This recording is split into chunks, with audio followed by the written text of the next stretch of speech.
I believe Henry Huff did name the city Winona, and prior to that it was known as Montezuma, and I'm kind of glad they changed it. My name's Mark Peterson. I'm the Executive Director of the Winona County Historical Society and the Mayor of the City of Winona.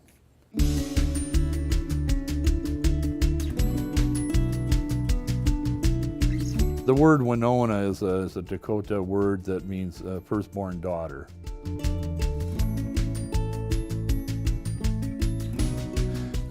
Winona essentially is an island city, and if you go up on Garvin Heights, which is a scenic overlook 575 feet above the city of Winona, and you look down, you can see the main channel of the Mississippi River and Lake Winona right in front of you. It's really situated in what I think is the most beautiful part of the entire Mississippi River. I've traveled it from Lake Itasca to Baton Rouge, and I don't think there's any prettier part of the river than from Lake Pepin to La Crosse, and we're right in the middle of that.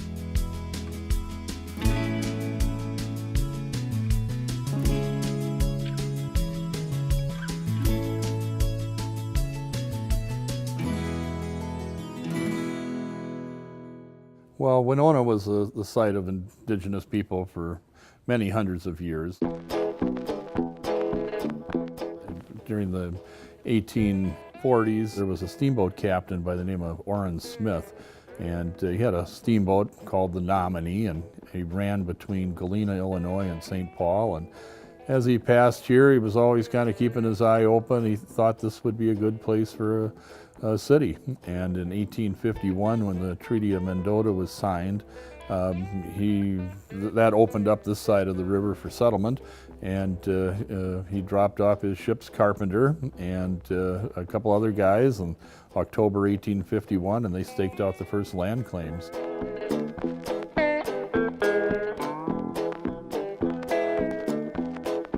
And it was the lumber business primarily in the second half of the 19th century that fueled Winona's economy, but it was also the railroads and flour milling, and Winona was known as the Gate City. It was the drop-off point for up to 1,300 steamboats every season, dropping people off that went further west, southern Minnesota and the Dakotas to settle, and the lumber business is what fueled a lot of that, and it supplied the lumber for the homes and the churches and the schools and businesses that were built. And you can see today in a lot of the grand buildings and the homes and public buildings that we still have here, how prosperous Winona was at that time.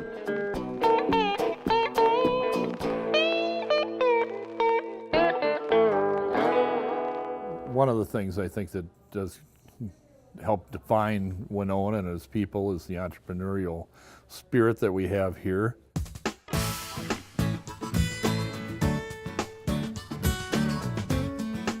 It's been shown time and time again that there's something in the water here, because so many people from Winona have started companies and done very well, and everything from Barron's manufacturing of pails and garbage cans to the Fastenal Company in the late 1960s, and the Peerless Chain Company, the Winona Canoe, SciTech now, and Hal Leonard Publishing Company. These are all people from Winona that are coming up with great ideas and developing companies and doing very well with it. And we have over 60 manufacturing companies here in our community.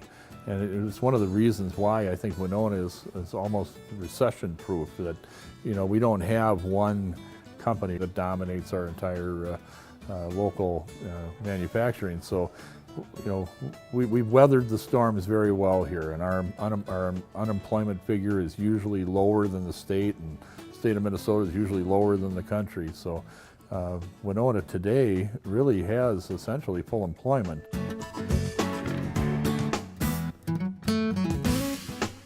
We do have, I think, an arts and culture component to our community that may not exist to the degree that we have in Winona. A lot of people are here, and I think they're attracted, for the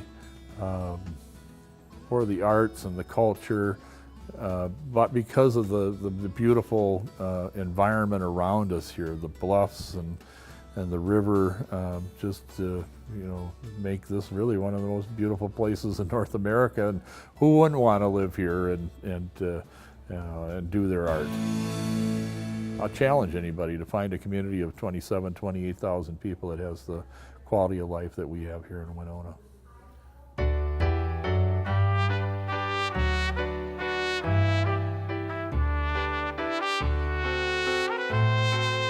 Well, I started here in February 1983.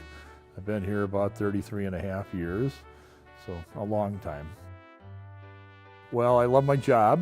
You know, if you've got a job that you look forward to going to every day, and I love Winona, and you know, my wife and I raised our 2 children here, and we think this is the best place to live, and we enjoy Winona so much that why would I leave?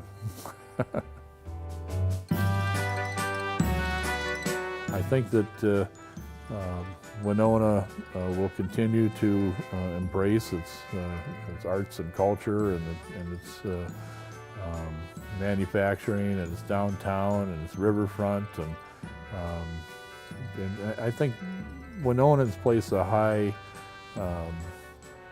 regard on quality of life, and I think that that's important to those of us that live here, and I think that we're going to continue to embrace that.